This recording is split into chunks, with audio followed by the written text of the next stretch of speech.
আজকের খুতবায় আমি সূরাতুন নাহলের একটিমাত্র আয়াত নিয়ে কথা বলবো। সূরাতুন নাহল কোরআনের ১৬তম সূরা, আর এটি ৭২ নম্বর আয়াত। আমি শুরুতেই এর অনুবাদ করছি। আল্লাহু জাআলা লাকুম মিন আনফুসিকুম আজওয়াজা, আর আল্লাহ তোমাদের জন্য তোমাদের থেকে জোড়া সৃষ্টি করেছেন।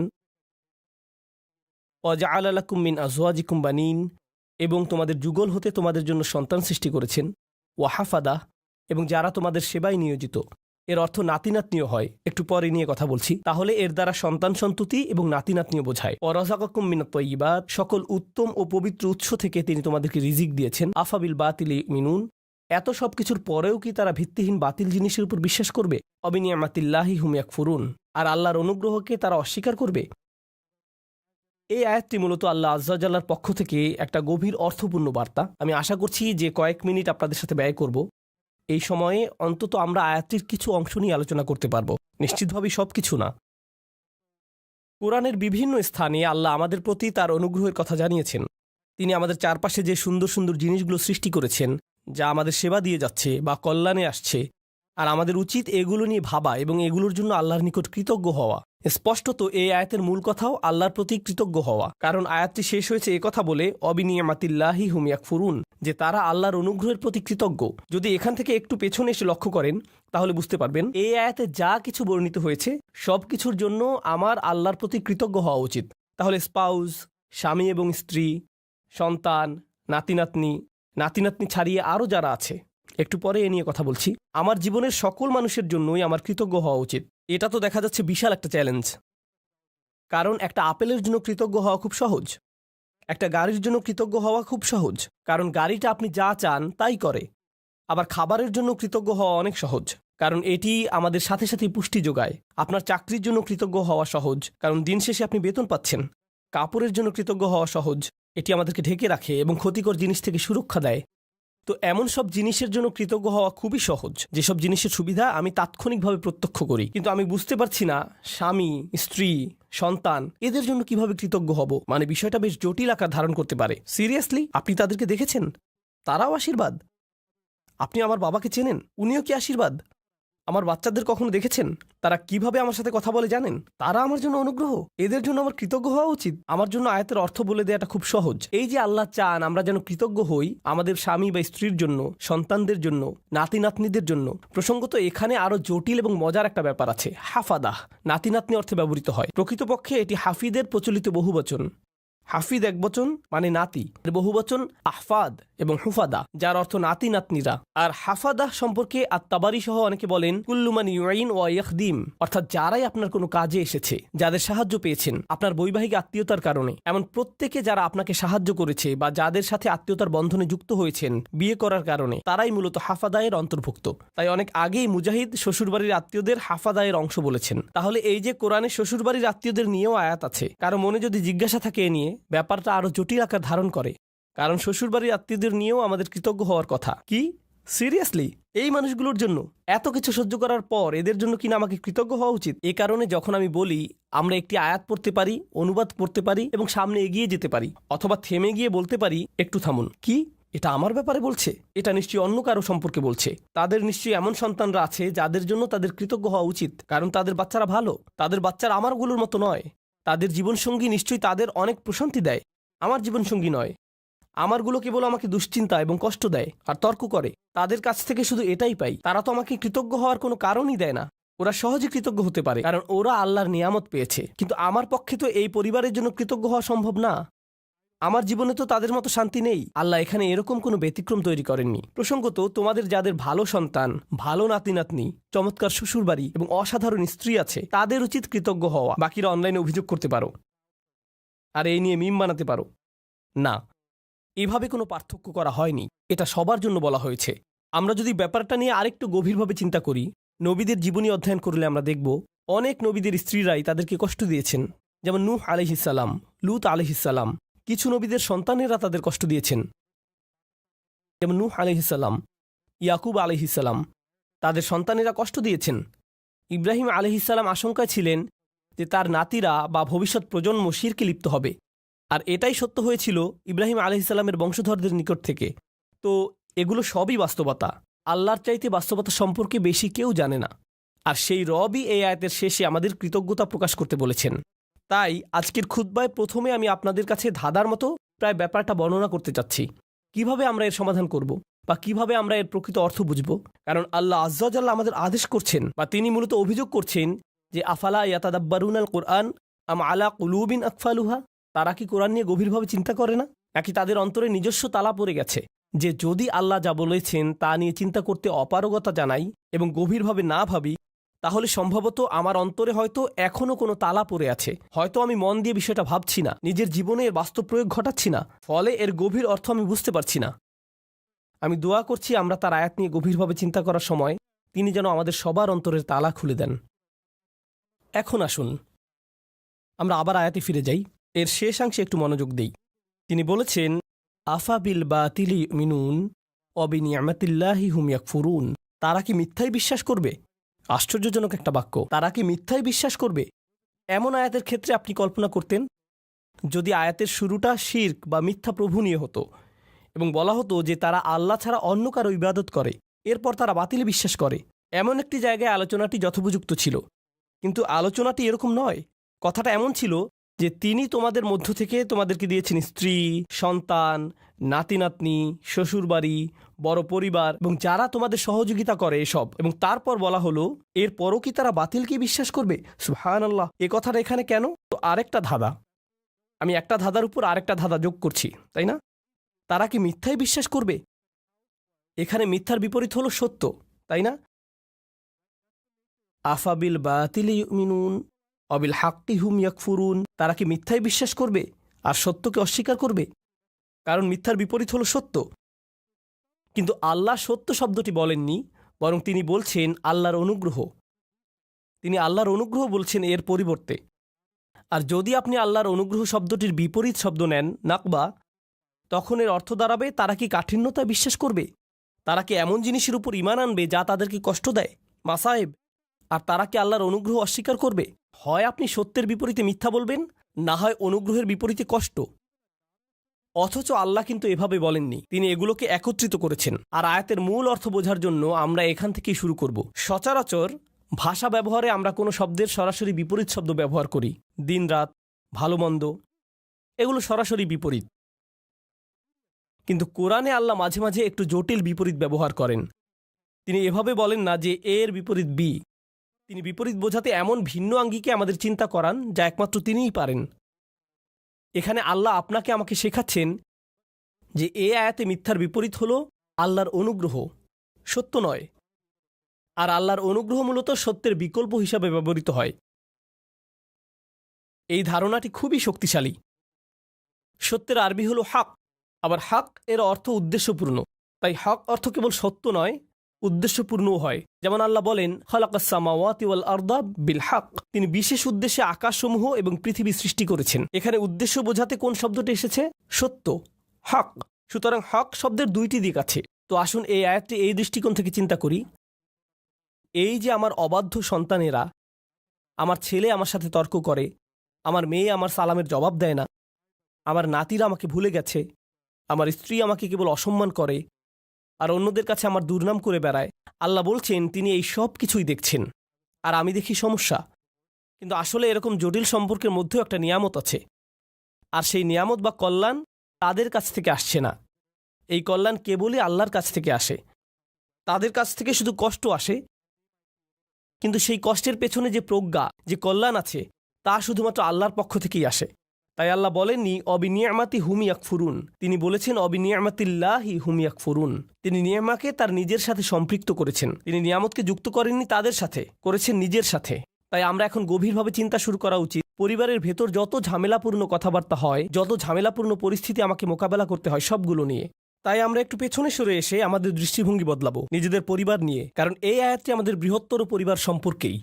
মূলত বেশিরভাগ মানুষের ক্ষেত্রেই যদি জীবনের কিছু নিয়ে অভিযোগ করার থাকে, অর্থনৈতিক বা স্বাস্থ্যগত ব্যাপার ছাড়া যদি তাদের জীবনে কোনো মানুষ নিয়ে অভিযোগ করার থাকে, সেই মানুষটি সম্ভবত নিজ পরিবারের কেউ। জীবনের অধিকাংশ নাটকের অবস্থান এখানে। জীবনের সকল চাপের উৎপত্তি এখান থেকেই।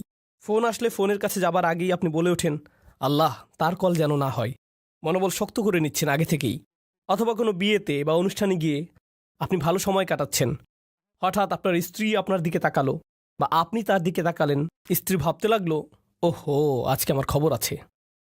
বাড়ি ফেরার জন্য গাড়িতে ওঠা মাত্রই তিনি বকাঝকা শুরু করবেন। পরিস্থিতি ভালো মনে হচ্ছে না। পরবর্তী ঝগড়া শুরু হওয়ার আগেই যেন দাঁতে দাঁত চেপে প্রস্তুতি নেওয়া শুরু করলেন। জানেন, সম্ভবত ব্যাপারটাকে অন্য দৃষ্টিকোণ থেকেও দেখা যায়। সম্প্রতি আমাকে একজন একটা প্রশ্ন করেছেন। আজকের আয়াতটি ভালোভাবে বোঝার জন্য এটি একটা উদাহরণ হতে পারে। মা আর মেয়ের মধ্যে ফোনে কথা হচ্ছে। মা বলছে, জানো তোমার অমুক কাজিন, আমরা তার নাম দিলাম কাজিন এ, তোমার কাজিন এ সবসময় কাজিন বি সম্পর্কে বাজে কথা বলে। তার সমস্যাটা কি? কেন সে সারাক্ষণ কাজিন বি সম্পর্কে মন্দ কথা বলে? মেয়ে বলল, এটা নিয়ে চিন্তা করো না মা, সে তার ভালো ভালো আমলগুলো তাকে দিয়ে দিচ্ছে। কারণ কারো পেছনে কটু কথা বললে আখিরাতে নিজের ভালো কাজগুলো তাকে দিয়ে দিতে হবে। তাই এ নিয়ে কোনো চিন্তাই করো না মা। মেয়েটি আমাকে জিজ্ঞেস করলো, আমি যখন এভাবে বলি, এভাবে বলা কি ঠিক? আমি এই কথোপকথনটি শোনার পর বললাম, আচ্ছা, তোমরা যখন এভাবে আলোচনা করছো যে কাজিন এ এরকম খারাপ কাজ করছে, তোমরাও তো তখন গীবত করে ফেলছো। কাজটা উল্টা হয়ে গেল না? এরপর আছে আরেক সমস্যা। তুমি কি অতি সহজেই বলে ফেলছো না যে চিন্তা করো না, আমরা আখিরাতে তার কাছ থেকে নিয়ে নিব? কেউ যদি তোমার সারা জীবনের সঞ্চয় কেড়ে নিতে চায়, এখনই তোমার বাড়িতে এসে তোমার গাড়ির চাবি, ক্রেডিট কার্ডস, ব্যাংক পাসওয়ার্ড নিয়ে নেয় আর বলে বের হয়ে যাও, তখন তো বলবে না যে চিন্তা করো না, আমরা আখিরাতে নিয়ে নিব। তুমি তো এই জীবনের জিনিসগুলোই ছেড়ে দিতে পারো না, আর এত অনায়াসে তোমার কাজিনের আখিরাত ছেড়ে দিচ্ছ। কোনো সমস্যা নেই, আমরা শেষ বিচারের দিন নিয়ে নিব। হয়তো আমরা একটু পেছনে সরে এসে বলতে পারতাম, না, নিশ্চয়ই এই বিরোধের কোনো কারণ আছে।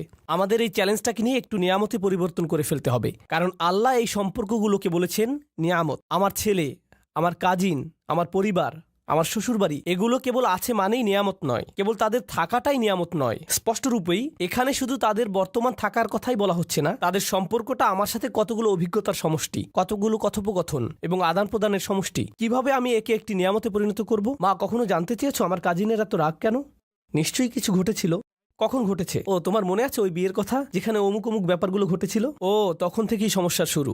আমরা হয়তো তাদের দুজনকে নিয়ে একসাথে বসতে পারি এবং সমস্যাটার একটা সমাধান করতে পারি। আমরা হয়তো সমস্যাটার সমাপ্তিতে সাহায্য করতে পারি, এটাকে আরো বড় করার পরিবর্তে। এই নিয়ে পেছনে কথা না বলে, অভিযোগ না করে আমরা হয়তো সমাধানের একটা অংশ হতে পারি, যেন পরিবারটি আত্মীয়তার সম্পর্কের মাঝে যে নেয়ামত লুকিয়ে আছে তার অভিজ্ঞতা লাভ করতে পারে। আপনার পরিবারে যে মানুষগুলোর আগমন ঘটে, আমার পরিবারে যে মানুষগুলোর আগমন ঘটে, ভালো হোক বা মন্দ, আল্লাহ একটা উদ্দেশ্যকে সামনে রেখেই তাদেরকে আমাদের জীবনে পাঠিয়েছেন। তার সব কাজেই উদ্দেশ্য থাকে। মাঝে মাঝে আপনি আপনার ভাইকে দেখে ভাবেন, তুমি কিভাবে আমার ভাই? কখনো কখনো কিছু মানুষ তাদের বাবা মাকে দেখে ভাবে, সিরিয়াসলি তোমরা আমার বাবা মা? তোমাদের সাথে আমার তো কোনো মিলই নেই, কিভাবে তোমরা আমার মা বাবা? আপনি অবাক হয়ে ভাবেন, আমরা যদি একই পরিবারে না হতাম, আমার মনে হয় না তোমাদের সাথে আমি কিছু করতাম বা করার ইচ্ছা করতাম। কিন্তু আল্লাহ মানুষকে বিশেষ উদ্দেশ্যে একত্রিত করেন। তিনি ভালো করেই জানেন কাকে কার পরিবারে রাখতে হবে এবং কাকে কার সাথে জেনেটিক্যালি সংযুক্ত করতে হবে। এমনকি তিনি আপনার শ্বশুরবাড়ির ব্যাপারেও প্ল্যান করে রেখেছেন। ইন্না লিল্লাহি ওয়া ইন্না ইলাইহি রাজিউন। এর জন্যও তিনিই পরিকল্পনা করে থাকেন। এখন সব কিছুকে একটা বড় পরীক্ষা মনে হতে পারে, কিন্তু আমি যদি নির্দিষ্ট একটি দৃষ্টিকোণ থেকে আয়াতটি নিয়ে চিন্তা করি, আমাকে এখানে আশীর্বাদ খুঁজে পেতে হবে। আমি এখানে আশীর্বাদ খুঁজে পাবো না যদি আমি সবকিছুকে উদ্দেশ্যপূর্ণ দৃষ্টিতে না দেখি। সম্ভবত এই ঝগড়ার পেছনের উদ্দেশ্য আমাকে খুঁজে বের করতে হবে এবং সঠিক কাজটি করতে হবে, সঠিক কথাগুলো বলতে হবে, যেন এই বিরোধের নিষ্পত্তি হয়। আল্লাহ এমন মানুষদের নিয়ে কথা বলেছেন যারা সত্যিই তাকে বিশ্বাস করে। তিনি তাদের সম্পর্কেও বলেন যারা বিপরীতে ফাসাদ তৈরি করে। তিনি বলেন, ওয়ায়াকতাউনা মা আমারাল্লাহু বিহি আন ইউসাল ওয়া ইফসিদুনা ফিল আরদ। তারা ছিন্ন করে ফেলে আল্লাহ যা অবিচ্ছিন্ন রাখার নির্দেশ দিয়েছেন। পারিবারিক বন্ধনগুলো অটুট রাখা সত্যিই কঠিন। স্বামী স্ত্রীর সম্পর্ক মজবুত রাখা কঠিন। সন্তান সন্ততিদের মাঝে বন্ধন বজায় রাখা কঠিন। ভাই বোনদের মাঝে রাগারাগি তীব্র আকার ধারণ করতে পারে। পিতামাতা এবং সন্তানদের মাঝেও রাগারাগি তীব্র আকার ধারণ করতে পারে। আপনার নিজের পরিবার এবং শ্বশুরবাড়ির মাঝে মতবিরোধ প্রচণ্ড খারাপ হয়ে পড়তে পারে। ওইগুলো ছোটখাটো মতবিরোধ নয়, কিন্তু এই সকল মতবিরোধের প্রতি আমি যদি উদ্দেশ্যপূর্ণ দৃষ্টিতে তাকাই, জানেন আমি কি করব? আমি কোনো না কোনোভাবে এটাকে আশীর্বাদে পরিণত করব। আমি এই ঝগড়া সমাধানের একটা উপায় খুঁজে বের করব। আমি এই নিয়ে আলোচনা চালিয়ে যাওয়ার একটা উপায় খুঁজে বের করব। আল্লাহ আমাদের নবীদেরকে এমন সব কঠিন পরিস্থিতিতে ফেলেন, কিন্তু তবুও তারা এতে আল্লাহর নেয়ামত খুঁজে পান, কারণ তারা সব কিছুর দিকে উদ্দেশ্যপূর্ণ দৃষ্টিতে তাকান। তো এটাই আমাদের প্রথম শিক্ষা, আবিনিয়ামাতিল্লাহি হুম ইয়াকফুরুন থেকে। এই আয়াতের আরেকটা দিক আমি নিজেকে এবং আপনাদেরকে স্মরণ করিয়ে দিতে চাই। সেটা হচ্ছে আল্লাহ বলছেন, আল্লাহু জাআলা লাকুম মিন আনফুসিকুম আজওয়াজা। খুবই ভারী কিছু কথা। আল্লাহ কেবল বলেননি যে তিনি তোমাদের জন্য স্ত্রী দিয়েছেন। এটা অনেক সহজ হতো। আল্লাহু জাআলা লাকুম আজওয়াজা, আল্লাহ তোমাদের স্ত্রী দিয়েছেন। যথেষ্ট ছিল। কিন্তু না, আল্লাহু জাআলা লাকুম মিন আনফুসিকুম আজওয়াজান, আল্লাহ তোমাদের মধ্য থেকেই তোমাদের জন্য দিয়েছেন স্ত্রী, তোমাদের মধ্য থেকেই। এটা নিয়ে গভীরভাবে ভাবতে গিয়ে মুফাসসিরগণ চমৎকার কিছু কথা বলেছেন। এই আয়াতে তোমরা কারা? আপনি, আমি, আমরা মানুষ। আরবিতে মানুষকে ইনসান বলা হয়, যা উনস এবং ইস্তিনাসের সাথে সম্পর্কিত। মানে এটি মমতা, আন্তরিকতা, ভালোবাসা আর সৌজন্যতার সাথে সম্পৃক্ত। এই অনুভূতিগুলো একজন মানুষের অন্তরে প্রদান করা হয়েছে। অন্যের অনুভূতির প্রতি শ্রদ্ধাশীল হওয়া, যেমন আল্লাহ তাআলা বলছেন কারো অনুমতি ছাড়া তার ঘরে প্রবেশ না করতে। আপনার বন্ধুর বাসায় গিয়ে সোজাসুজি ভিতরে চলে যেতে পারবেন না, তাই না? হাত্তা তাস্তানিসু, যতক্ষণ না অনুভব করেন যে আপনাকে আশা করা হচ্ছে। তো রাত ৩টার সময় বন্ধুর বাসায় এটা ভেবে যাওয়া উচিত নয় যে আমি এখন গেলেও সে কিছু মনে করবে না, আমি জাস্ট হেঁটে ঢুকে যাব। না, এভাবে সোজা ঢুকে যেতে পারবেন না। আর অস্বস্তিকর সময় যাওয়া উচিত না। আপনার অন্তত এই বুঝটা থাকা দরকার যে কখন যাওয়াটা উত্তম হবে। ইনসান অর্থাৎ মানুষ শব্দটি সরাসরি যত্ন, সৌজন্যতা এগুলোর সাথে সম্পৃক্ত। উনস এবং ইস্তিনাস, আল্লাহ বলেছেন তিনি আমাকে যে উপাদান থেকে সৃষ্টি করেছেন সেই একই উপাদান থেকে আমার স্ত্রীকেও সৃষ্টি করেছেন। তাই আমার যদি আবেগ অনুভূতি থেকে থাকে, ভাবনা থেকে থাকে, মতামত থেকে থাকে, তারও সেগুলো আছে। একজন স্ত্রীরও এভাবে ভাবা উচিত যে আমার যেমন আবেগ আছে, কিছু একটা যদি আমাকে বিরক্ত করে, কিছু জিনিস আমি ভালোবাসি, কিছু একটার প্রতি আমি আগ্রহী, তারও কিছু ব্যাপারে আগ্রহ আছে। আর এগুলো একই রকম হতে পারে না, কারণ আমরা একই রকম নই। ওমা খালাকাজ যাকারা ওয়াল উনসা ইন্না সা'য়াকুম লাশাত্তা, তিনি নারী পুরুষের মাঝে পার্থক্য সৃষ্টি করেছেন। একই সময়ে আমরা একে অপর থেকে ভিন্ন। আল্লাহ বলছেন যখন মিন আনফুসিকুম আজওয়াজান, এই শব্দগুলোর মাঝে সত্যিই খুব সুন্দর একটা ইশারা রয়েছে, চমৎকার একটা ইঙ্গিত রয়েছে এই শব্দগুলোর মাঝে। যেহেতু সে আমার থেকে এসেছে, আমাকে সেই অনুভূতিটি বোঝার চেষ্টা করতে হবে। যদি সে কষ্টদায়ক কিছু বলে, কোথা থেকে এর উৎপত্তি হলো, কোন অনুভূতি থেকে এই আচরণের উৎপত্তি হলো, কোন কারণে সে এটা বলল, সে খারাপ এজন্য এটা বলেনি, সে রকচটা এজন্য এটা বলেনি, এগুলো সহজ উত্তর, তাই না? সে অহংকারী তাই সে সব বলছে। সম্ভবত এর পেছনে যাকে আপনি অহংকারী বলছেন হয়তো তীব্র মনোবেদনা রয়েছে। আপনি আপনার মতো করে মনোকষ্টের সাথে ডিল করেন, আর সে তার মতো করে ভিন্ন একটি উপায়ে মনোকষ্টের মোকাবেলা করে। তার মনোবেদনাটা হয়তো কষ্টদায়ক শব্দের মাধ্যমে প্রকাশিত হয়, বা শব্দগুলো আপনার কাছে বেদনাদায়ক মনে হয়। যদি আমরা এই ইস্তিনাসের চর্চা করি, তাহলে আমাদের পারিবারিক সম্পর্কগুলোতে আপনি আপনার ছেলের আচরণকে অসম্মানজনক আচরণ হিসেবে দেখবেন না। আপনি দেখবেন এই অসম্মানজনক আচরণের পেছনে নিশ্চয়ই কোনো কারণ আছে যার সমাধান হওয়া জরুরি। একটা দেয়াল তৈরি হয়েছে যা আপনাকে ভাঙতে হবে আপনার ভালোবাসা এবং সহানুভূতির মাধ্যমে, আর আপনাকে এটা করতে হবে উদ্দেশ্যপূর্ণ উপায়ে। বৃহৎ উদ্দেশ্যটা মাথায় রাখতে হবে। আল্লাহ এই মানুষগুলোকে, যাদের তিনি একটি পারিবারিক সম্পর্কে একত্রিত করেছেন, তিনি চান তারা যেন সংঘবদ্ধ থাকে। আল্লাহ চান তারা যেন তাদের প্রতিবন্ধকতাগুলোকে অতিক্রম করে। আল্লাহু জাআলা লাকুম মিন আনফুসিকুম আজওয়াজান ওয়া জাআলা লাকুম মিন আজওয়াজিকুম বানিনা ওয়া হাফাদা। এই আয়াতগুলোর আরো চমৎকার একটা দিক হলো আল্লাহ তোমাদের দিয়েছেন সন্তান সন্ততি, আল্লাহ তোমাদের দিয়েছেন শ্বশুরবাড়ির আত্মীয় স্বজন, নাতি নাতনি, অন্য মানুষেরা যারা তোমাকে সাহায্য করবে, তোমার উপকারে আসবে। আল্লাহ আযজা ওয়া জাল্লা বলছেন সব শুরু হয়েছে আজওয়াজ থেকে, অর্থাৎ আপনি বিয়ে করেন, আর যখন বিয়ে করেন তখন অন্য একটি পরিবারের সাথে সম্বন্ধ যুক্ত হন। যেহেতু আরেকটি পরিবারের সাথে আপনি এখন সম্পর্কের বন্ধনে আবদ্ধ, একদিন হয়তো চাকরি হারিয়ে ফেললেন বা অন্য কোনো বিপদে পড়লেন, সে সময় হয়তো আপনার স্ত্রীর খালাতো ভাইয়ের এক বন্ধু আপনার বিশাল এক উপকার করলো। জানেন, এই যে সম্পর্কগুলো তৈরি হয়েছে, যেগুলোর মাধ্যমে আল্লাহ আপনাকে সাহায্য করেন, রিজিক প্রদান করেন, এমন সব উপায়ে যা ছিল অকল্পনীয় শুধু ওই আত্মীয়তার কারণে, কারণ ওই আত্মীয়তার মাধ্যমে কানেকশন তৈরি হয়েছিল। তো আল্লাহ আমাদের বলছেন এই সম্পর্কগুলোর দিকেও তাকাও। মানুষের সাথে যে সম্পর্কগুলো তোমাদের আছে আর তোমাদের জীবনে ওই সম্পর্কগুলোর প্রভাব, এগুলো সবই আল্লাহর প্ল্যান। তিনি এগুলো প্রদান করেছেন। যে মানুষগুলো আমার জীবনে এসেছে তিনিই সেগুলো প্রদান করেছেন। এর মানে এটা নয় যে সবাই সবসময় কাজে আসবে, এর মানে এটা নয় যে সবাই খুবই ভালো, কিন্তু এর মানে এটা যে আমাদেরকে সবকিছুর দিকে উদ্দেশ্যপূর্ণ দৃষ্টিতে তাকাতে হবে। এই উদ্দেশ্যটা সবার আগে মাথায় রাখতে হবে। এখন খুতবার শেষ অংশে আমি এই ধাঁধাটার কথা বলবো যা পুরোপুরি এখনো সমাধান করিনি। আফাবিল বাতিলি ইউমিনুন, তারা কি মিথ্যাতে বিশ্বাস করতে থাকবে? এখানে এমনকি মিথ্যার কথা বলা হচ্ছে কেন? এই আয়াতটি হওয়ার কথা কৃতজ্ঞতা এবং অকৃতজ্ঞতা নিয়ে, কিন্তু আল্লাহ একে ঈমান এবং অবিশ্বাসের বিষয় বানিয়ে ফেললেন। ব্যাপারটা কৌতূহল জাগ্রত করে। তাহলে আমরা এখান থেকে কি শিখব? মূলত এখান থেকে আমরা শিখব আমার ঈমান, আমার বিশ্বাস সরাসরি এই ব্যাপারটার সাথে সম্পৃক্ত যে আমি কতটুকু কৃতজ্ঞ। আমি যত বেশি কৃতজ্ঞ আমার ঈমান ততই মজবুত। আমি যত কম কৃতজ্ঞ আমার ঈমান ততই দুর্বল। আমি যদি অসত্য ব্যাপারগুলোর প্রতি বেশি গুরুত্ব প্রদান করি, এখানে বাতিল মানে আমি আমার পরিবারের দিকে তাকালে সমস্যা ছাড়া কিছুই দেখি না। আমি শুধু দেখি এই মানুষগুলোর কারণে আমার জীবন এতটা কঠিন, তারা এটা করেছিল, সেটা করেছিল, অমুক তমুক করেছিল। আপনার মাথায় সবসময় তাদের বিরুদ্ধে অভিযোগের তালিকা ঘুরতে থাকে, যেন আপনার মাথায় এর বসবাস সর্বদা। কল্পনায় বারবার ঝগড়ার সময়টাতে ফিরে যান। আমার এখনো মনে আছে তুমি কি কি করেছিলে, আমার এখনো মনে আছে তুমি কি বলেছিলে। তাদেরকে আপনি ওই ঘটনাগুলোর আলোকেই বিচার করেন। এখন আপনি তাদের দেখেন আপনার সমস্ত কষ্টের মূল হিসেবে। তারা এখন এতটুকুতেই সীমাবদ্ধ হয়ে গেল। এটাই হলো বাতিল। যদিও তারা আপনাকে কষ্ট দিয়েছে, এর পেছনে রয়েছে আল্লাহর নেয়ামত। আপনাকে অবশ্যই সেই নেয়ামত আবিষ্কার করতে হবে। যদি তাদেরকে আপনার জীবনের অভিসম্পাদে সীমিত করে ফেলেন, যদি তাদেরকে জঘন্য মানুষে বা কষ্ট দেয়া মানুষে সীমিত করে ফেলেন, তারা মানুষ, তারা শয়তান নয়। কেউই ফেরেশতা নয় এবং কেউই শয়তান নয়। আল্লাহ ফেরেশতা এবং শয়তান সৃষ্টি করেছেন, তারা ভিন্ন ধরনের প্রজাতি। আমরা মানুষ। এর মানে কি জানেন? আমরা কখনো ফেরেশতার মতো ভালো কাজ করি, আবার আমরা কখনো শয়তানের মতো মন্দ কাজ করি। আমরা মানুষ। তাই কারো ভালো কিছু দেখে আপনি কখনো বলতে পারেন না এই মানুষটা শুধু ভালো কাজ করে। একইভাবে কারো মন্দ কিছু দেখে আপনি বলতে পারেন না এই মানুষটা শুধু মন্দ কাজ করে। এখন আমরা মানুষকে সীমিত করে ফেলি, বিশেষ করে আমাদের পরিবারে। শুধু তাদের ভুল ত্রুটিতে সংকুচিত করে ফেলি, আর শুধু ওই ভুলগুলো দিয়ে তাদের বিচার করি। তখন আমরা একটি মিথ্যা বাতিল ভাবমূর্তি তৈরি করি তাদের সম্পর্কে। এর মাধ্যমে আমরা আসলে আল্লাহর একটা নিয়ামতকে অস্বীকার করছি। আপনি তাদের মাঝে ভালোটা লক্ষ্য করছেন না। কৃত ভুলগুলো কাটিয়ে উঠে ভালো হওয়ার সম্ভাবনাটা আপনি লক্ষ্য করছেন না। মানুষের পরিবর্তন সম্ভব, মানুষের উন্নতি সম্ভব, তাদের বিকাশ সম্ভব, কিন্তু আপনি বাতিলে বিশ্বাস করা শুরু করলেন। আর আল্লাহ এই ধরনের বাতিলের বিশ্বাসটাকে এই আয়াতে তুলে ধরেছেন। সুবহানাল্লাহ, কি অবিশ্বাস্য ছোট্ট একটি আয়াত, কিন্তু এটি পাল্টে দিয়েছে যেভাবে আমি নিজেকে দেখি, এবং এটি পাল্টে দিয়েছে যেভাবে আমি অন্যদেরকে দেখি। আমি এখন আর এই ধরনের কথাবার্তা সহ্য করতে পারি না। ও তোমার অমুক আঙ্কেল, ওনার কখনো পরিবর্তন হবে না। তোমার চাচাতো বোন, সে সবসময় এমনই থাকবে। এই মানুষগুলো আমি জানি, তুমি জানো না। আমার বাবা, ওনার ব্যাপারে আশা করে কোনো লাভ নেই, একেবারে আশাহীন। কাউকে এভাবে আশাহীন বলার আমরা কে? কারো ভবিষ্যৎ নির্ধারণ করার আমরা কে? আফাবিল বাতিলি মিনুন অবিনিয়ামাতিল্লাহি হুম ইয়াকফুরুন।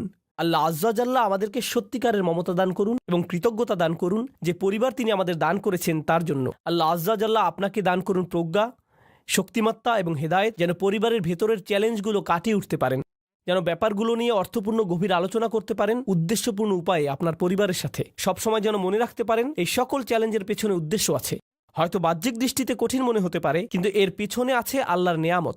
আল্লাহ আজ্জা জাল্লাহ আমাদেরকে ওই নেয়ামতটা দেখার সুযোগ দান করুন এবং যেন কখনো এটা অস্বীকার না করি। আল্লাহ আমাদেরকে তাদের অন্তর্ভুক্ত না করুন যারা মিথ্যা দোষারোপ করে তাদের প্রিয়জনদের যে ভুলগুলো তারা করেছিল তার জন্য, আর আমরা তাদের উপর তা আরোপ করি, আর তাদেরকে সেটা নিয়ে চিরকাল বেঁচে থাকতে হয় আমাদের ভুল অভিযোগ আরোপ নিয়ে। এই ভুলটাই ইয়াকুব আলাইহিসসালামের সন্তানরা করেছিল। তারা তাদের বাবার উপর ভুল একটি অভিযোগ আরোপ করেছিল, ইন্না আবানা লাফি দলালিম মুবিন। আমাদের বাবা বিভ্রান্তিতে হারিয়ে গেছেন, কারণ উনি ইউসুফকে বেশি ভালোবাসেন। উনি অন্যায্য, আমাদের বাবা অন্যায্য এবং বিভ্রান্ত, এটাই আসল কথা। উনি অন্য যা কিছুই বলেন, উনি এসব বলেছেন কারণ উনি ইউসুফকে বেশি ভালোবাসেন। আমি ওনার উপদেশ শুনি না, কারণ আমি জানি উনি পক্ষপাত দুষ্ট। আমি জানি। এখন যেহেতু তারা ওনাকে পক্ষপাতী হিসেবে কল্পনা করে নিয়েছে, ওনার ব্যাপারে একটি বাতিল ধারণা এঁকে নিয়েছে, একই কাজ আমরাও আমাদের পরিবারের সদস্যদের সাথে করতে পারি। আমরা তাদের শরীরে একটি বাতিল স্টিকার লাগিয়ে দিতে পারি। এখন তারা যাই বলুক এগুলোর কোনো অর্থ নেই, কারণ আমরা ইতিমধ্যে মেনে নিয়েছি তাদের সব কথা সেই একই ভুল জায়গা থেকে এসেছে। তাই আমি দোয়া করি পরস্পরের প্রতি এমন করা থেকে আল্লাহ আমাদের রক্ষা করুন এবং আমাদের পরিবারগুলোকে একত্রিত করে তুলুন। আল্লাহ আমাদেরকে সাহায্য করুন যেন কাটিয়ে উঠতে পারি এবং সুস্থ হতে পারি ওই ব্যথাগুলো থেকে যা আমরা তাদের কাছ থেকে পেয়েছি, এবং তিনি আমাদেরকে যে নিয়ামত দান করেছেন তার জন্য যেন সত্যিকার অর্থে কৃতজ্ঞ হতে পারি। বারাকাল্লাহু লি ওয়া লাকুম ফিল কুরআনিল হাকিম ওয়া নাফা'নি ওয়া ইয়্যাকুম বিল আয়াতি ওয়া যিকরিল হাকিম।